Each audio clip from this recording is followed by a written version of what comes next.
दोस्तों, psychologist Carol Dweck ने जो बात कही उससे सारी दुनिया में हड़कंप मच गया।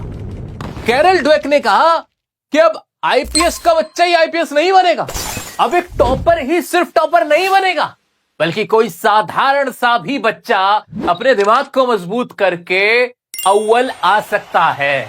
उसके लिए उन्होंने कॉन्सेप्ट दिया। वो कॉन्सेप्ट था ग्रोथ माइंडसेट का कॉन्सेप्ट, जिसके अंतर्गत उन्होंने कहा कि ये जो हमारा माइंड होता है यार, इंटेलिजेंस जिसे बुद्धि कहते हैं हम, उस बुद्धि को बेहतर बनाया जा सकता है, उसको इंप्रूव किया जा सकता है। कैसे? इसके लिए उन्होंने 3 बातें बताई। पहला उन्होंने कहा फीडबैक मैनेजमेंट। फीडबैक का मतलब कि जो भी तुम पढ़ाई कर रहे हो, तुम कोशिशें कर रहे हो, तुम्हें उस पर फीडबैक लेना है, उसके ऊपर काम करना है। दूसरा उन्होंने कहा कि जो भी तुम्हारा पढ़ने का तरीका है, तुम्हारे स्टडी टेक्निक्स और स्ट्रेटेजी, उसको बेहतर बना के तुम अपनी इंटेलिजेंस को बढ़िया कर सकते हो। और तीसरा एफर्ट्स, तुम्हारे एफर्ट्स कंसिस्टेंटली होते रहने चाहिए, यानी कोशिश नहीं रुकनी है। अगर इन 3 चीजों पे तुम काम कर लेते हो, तो अगर तुम पढ़ाई में कमजोर भी हो, तुम बुद्धि तुम्हारी ज्यादा अच्छी नहीं है, लॉन्ग टाइम तक तुम्हें रिकॉल नहीं हो पाता है, तब भी तुम अपने उस माइंड को, उस बुद्धि को, उस इंटेलिजेंस को बेटर बना सकते हो। और ऐसा ही नहीं कि ये सिर्फ एक कॉन्सेप्ट था, इस कॉन्सेप्ट को अप्लाई किया गया, इसको टेस्ट किया गया। जानते हो फिर क्या हुआ? एक ओईसीडी, एक ऑर्गेनाइजेशन है, उसकी रिपोर्ट कहती है कि जिन बच्चों ने ग्रोथ माइंडसेट पे काम करके अपनी परीक्षाएं दी, और वो बच्चे जिनका फिक्स्ड माइंडसेट था, उन्होंने परीक्षाएं दी, तो जो नतीजा निकल के आया, रिजल्ट निकल के आया, तो वो ये था कि जो ग्रोथ माइंडसेट वाले थे ना, उन्होंने बेहतर परफॉर्म किया। जिन्होंने ये माना कि हमारे अंदर की जो एबिलिटी है, हम उसे बढ़ा सकते हैं, हमारे अंदर का जो ये माइंड है, ये ब्रेन, इंटेलिजेंस है, इसको हम बेहतर करके अपने नंबर, अपने मार्क्स इंप्रूव कर सकते हैं। जिसने इस तरह की सोच के साथ काम किया, उसने बेहतर किया। जिसने मान लिया कि मैं तो 70s में ही हूं, मैं एक एवरेज हूं, मेरी तो यही बुद्धि है, उसके मार्क्स में कोई फर्क नहीं आया। और आज मैं तुम्हें यही सारी चीजें सिखाने आया हूं कि तुम्हारी बुद्धि कैसे भी उसको बढ़ा सकते हो। तुमने पीछे क्या किया है, उससे अब तुम्हें कोई लेना देना नहीं है, वो मैटर ही नहीं करता है। आज तुम जहां खड़े हो, तुम्हारा जो इंटेलिजेंस लेवल है, उसे आज मैं तुम्हारा इंप्रूव कराने जा रहा हूं।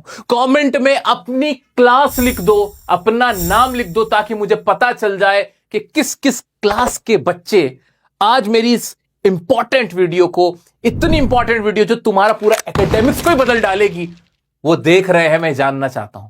Let's get started everybody. सबसे पहला काम, जो भी पीछे हो चुका है उसको अपने माइंड से वाइप आउट कर दो।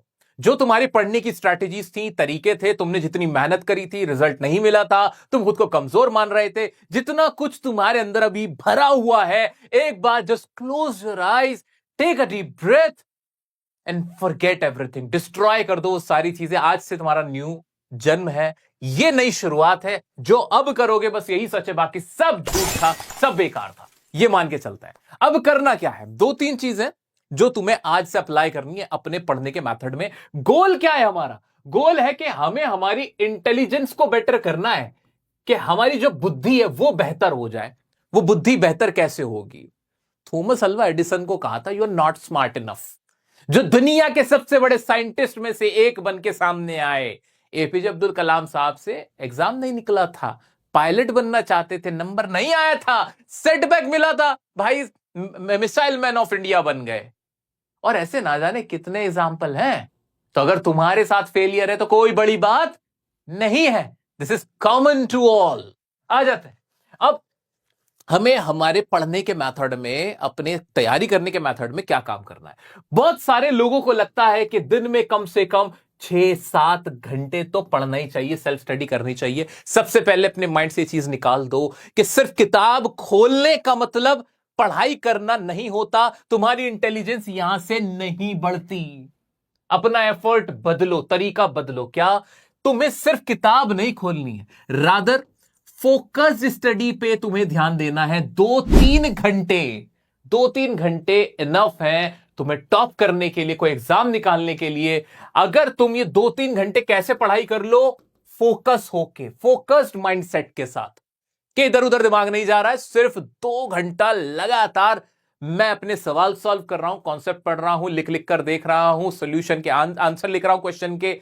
ये सब चीजें अगर मैं 2-3 घंटे कर रहा हूं ना, ये ज्यादा बढ़िया है ना कि तुम 6-7 घंटे सिर्फ एक कमरे में बंद हो और पढ़ नहीं रहे, कभी कुछ कर रहे हो, सिर्फ किताब खोल के बैठे हो। ये नहीं करना है। आज से सबसे पहला काम तो ये करना है। ये चीज तुम्हें अपने अंदर लेके आ रहा है। दूसरी चीज, सर पढ़ाई कैसे करनी है, स्टडी टेक्निक, जो कि कैरल जी ने, हमारी जो साइकोलॉजिस्ट है कैरल ड्वेक, उन्होंने जो कहा था कि जो तुम्हारी स्टूडेंट्स की स्टडी टेक्निक है वो गलत होती है, तो टॉपर्स की क्या टेक्निक है, कैसा मैं अपने एकेडमिक्स में मैं कम बैक करूंगा, उसका सबसे अच्छा तरीका मैं तुम्हें बताने जा रहा हूं। जो भी तुम पढ़ने जा रहे हो, तुम्हारे पास समय कम है, तुम्हारे एग्जाम सर पे हैं, उस सिचुएशन में पढ़ाई करने का तरीका क्या होना चाहिए? पैनिक में आके ना हम लोग अपने नोट्स निकाल के बैठ जाते हैं, पढ़ाई करने के लिए क्वेश्चंस को देखने लगते हैं, कॉन्सेप्ट को पढ़ना शुरू कर देते हैं, समझ ही नहीं आ रहा होता कि कहां से शुरू करें, कहां से खत्म, right? But you need to do something very smart.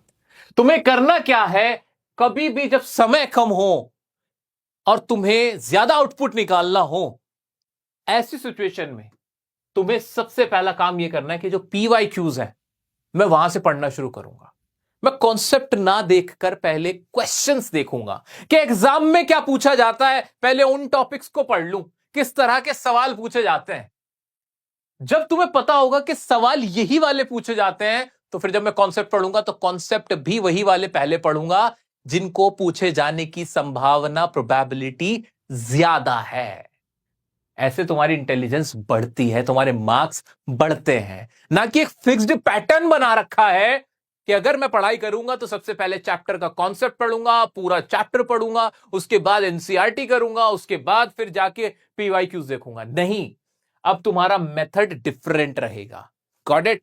Yes sir. आगे बढ़ जाते हैं। PYQs पे सबसे ज्यादा मुझे ध्यान देना है। PYQs करने के बाद भी अब क्या करते हैं बहुत सारे स्टूडेंट, तुम भी ये गलती करते होंगे, स्टडी टेक्निक्स की तुम्हारी सबसे बड़ी जो गलती है, ब्लंडर, वो क्या? पेन लिया, आंखों से देख रहे, पैसिव वॉचिंग कर रहे हैं, वीडियो देख रहे, सर सॉल्व कर रहे, मैडम सॉल्व कर रही है, खुद सॉल्व करके तो देखा ही नहीं। सबसे बड़ी गलती तुम अभी भी यही कर रहे हो। जो भी तुम प्रैक्टिस करो, सेल्फ अटेम्प्ट क्वेश्चंस तुम्हें करने हैं, यानी जो भी तुमने किया उसे सॉल्व करके देखो, उसको लिख कर देखो। क्योंकि जब तुम लिखते हो तुम्हारे माइंड में न्यूरॉन्स बनते हैं, तुम्हारी रिकॉलिंग पावर जनरेट होती है और ये माइंड तेज होता है। इस माइंड को अगर शार्प करना चाहते हो, अपनी बुद्धि बढ़ाना चाहते हो, तो भूलो और फिर याद करो। प्रैक्टिस करते वक्त असली तुम्हारी पढ़ाई होती है जब तुम लिख कर देख रहे होते हो, जब तुम आंसर लिख रहे होते हो, क्वेश्चन सॉल्व करके देख रहे होते हो, और जब भूलते हो, that's the moment when you literally learn something in your life. उससे पहले का, उसके बाद का सब बेकार है। असली जो क्रक्स होता है, निचोड़ होता है, वो भूलने वाला मोमेंट होता है जब तुम रिकॉल करते हो, क्योंकि तुम्हारे न्यूरॉन्स आपस में ऐसे कनेक्ट होते हैं, चिंगारी निकलती है और फिर तुम दिमाग पे जोर देते हो, और जहां जोर पड़ता है वहीं पे तुम्हारा माइंड मजबूत होता है। तो तुम्हें खुद सॉल्व करना है, खुद लिख कर देखना है। बिल्कुल अपने माइंड से निकाल फेंको कि सिर्फ देखने से पढ़ाई हो गई है। 2-3 घंटे खुद सॉल्व करूंगा, खुद आंसर लिख के देखूंगा, पॉइंट्स में लिख के देख लूंगा, चार्ट बना के देख लूंगा, शॉर्ट में लिख लूंगा, लेकिन लिख कर ही मुझे देखना है। ये मेरा आज से खुद से वादा, ये मेरी स्टडी टेक्निक होनी चाहिए। जो भी तुम पढ़ने बैठो, चाहे तुम आधा घंटा पढ़ रहे हो, 1 घंटा पढ़ रहे हो, मैटर नहीं करता है। बिना स्टडी प्लान के तुम्हें नहीं पढ़ना है। एक प्लान माइंड में होना चाहिए कि अब जो मैं इस चैप्टर को पढ़ने जा रहा हूं, इस सब्जेक्ट को पढ़ने जा रहा हूं, तो क्या पढ़ना है मुझे, कितनी देर तक पढ़ना है, क्या मेरी प्लानिंग है। फॉर एग्जाम्पल, मैं वो चैप्टर उठा रहा हूं जिसकी जो वेटेज है ना, वेटेज तो एग्जाम में सिर्फ 5 नंबर की है। वेटेज तो एग्जाम में कितने की है? सिर्फ 5 नंबर की है। लेकिन चैप्टर को पढ़ने में आराम से मुझे 2 घंटे लग जाएंगे। वही एक चैप्टर है, वही क्या है, एक चैप्टर है जिसकी वेटेज ज्यादा नहीं तो 8 नंबर की जरूर है, लेकिन उसको पढ़ने में मैं 1 घंटे में सारी चीजें कर सकता हूं। तो बताओ मुझे कौन सा चैप्टर पहले करना चाहिए? What would be your answer? Your answer must be कि वो चैप्टर करना चाहिए जिसमें 8 नंबर 1 घंटे में मैं कवर कर सकता हूं। या फिर जैसे मैथ्स की अगर मैं बात करता हूं, मैथ्स का एक ऐसा सब्जेक्ट होता है जिसमें ट्रिग्नोमेट्री होती है। ट्रिग्नोमेट्री देख के बच्चे सोचते हैं कि मैथ्स इक्वल्स टू ट्रिग्नोमेट्री, कि बस अब तो ट्रिग्नोमेट्री सॉल्व कर दो सब। और उसमें मैं क्या करता हूं कि ट्रिग्नोमेट्री का लिमिटेड ही तो पोर्शन होगा, 10 नंबर 20 नंबर, जो बस से ज्यादा तो नहीं हो सकती। लेकिन हम क्या करते हैं, हम सोचते हैं सिर्फ ट्रिग्नो के ही क्वेश्चन लगाते जाएं लगाते जाएं लगाते जाएं, और 5 नंबर 4 नंबर इतने नंबर के सवालों को पीछे हम छोड़ देते हैं। ये बेसिक मिस्टेक एक एवरेज बच्चा करता है, टॉपर नहीं करता है। टॉपर हर चैप्टर को पहले एनालाइज करता है कि किसकी कितनी वैल्यू है और उसके हिसाब से उसको टैकल करता है। तो तुम्हें यह याद रखना है कि भावनाओं में बहकर पढ़ाई नहीं करनी है।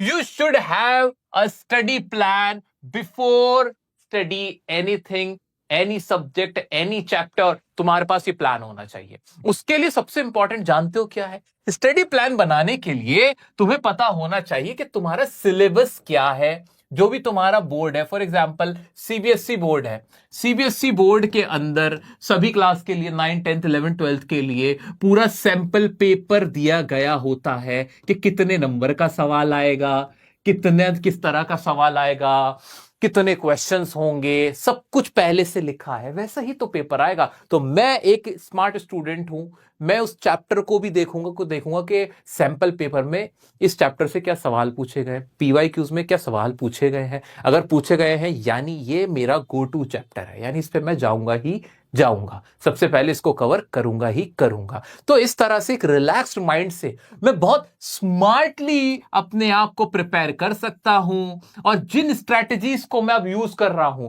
कौन सी वाली स्ट्रैटेजीज? जिसमें मैं 2-3 घंटे फोकस स्टडी करूंगा, ना कि पैसिव स्टडी करूंगा। जिसमें मैं अब क्या करूंगा, जिसमें मैं अब ये करूंगा कि मैं ऐसे ही सिर्फ पढ़ने नहीं बैठ जाऊंगा, मैं साथ के साथ सॉल्व करूंगा, आंसर खुद लिख कर देखूंगा, भूलूंगा, याद करूंगा। तो ये सब करने से वो जो ग्रोथ माइंडसेट का मेरा कॉन्सेप्ट है, जिसमें कहा गया कि आप बुद्धिमान बन सकते हो, मैं उसे अचीव कर लूंगा, मैं उसे अचीव फिर कर सकता हूं। Now an average student can become a topper. You can achieve everything if you follow these guidelines. Okay, मुझे पूरी उम्मीद है कि अब कोई भी बच्चा यहां ऐसा नहीं होगा जो अपने आप को कमजोर मानेगा। कमजोर तुम्हारी स्ट्रेटेजी है, तुम नहीं। ये तुम्हें याद रखना है। कोई भी डाउट आ रहा है तो मुझसे यहीं पूछ लेना, इंस्टाग्राम पे कनेक्ट हो जाना। जो भी तुम्हारी क्लास है 9, 10, 11, 12, तुम्हारा भाई इंग्लिश के लिए, स्पेशली इंग्लिश की अगर मैं बात करूं, ये रहे तुम्हारे पास, ये रहा हमारा चैनल, यहां जाके तुम देखना, ये रही प्लेलिस्ट। और हर क्लास के लिए 10th 11th 12th सभी के लिए, सीयूईटी के लिए, सबके लिए इंग्लिश की अलग से प्लेलिस्ट बनी हुई है। 9th वालों के लिए कावेरी भी स्टार्ट कर चुका हूं, कावेरी के भी चैप्टर्स और पोएम्स वगैरह बना रहा हूं। तुम टेंशन मत ले लेना। इंग्लिश में तुम मुझसे क्या चाहते हो, इंग्लिश के लिए मैं तुम्हारे लिए क्या कर सकता हूं, कमेंट भर देना। मैं हर किसी बच्चे के लिए, हर स्कूल से लेके कॉलेज लेवल के बच्चे के लिए, सबके लिए मैं एक बड़े भाई के तौर पे काम जरूर करूंगा। टेंशन तुम मत लेना, तुम सिर्फ पढ़ाई करो, मेहनत से पढ़ाई करो, फलो फूलो, एंजॉय करो अपनी लाइफ के इस खूबसूरत पलों को, अपनी स्टूडेंट लाइफ को। उम्मीद करता हूं इस वीडियो से तुम्हें बहुत फायदा हुआ होगा। और तुम्हारे क्या प्रॉब्लम्स है, just let me know, I will definitely make video on that topic as well. मिलते हैं नेक्स्ट वीडियो में नेक्स्ट टॉपिक के साथ, तब तक के लिए बने रहें डियर सर के साथ।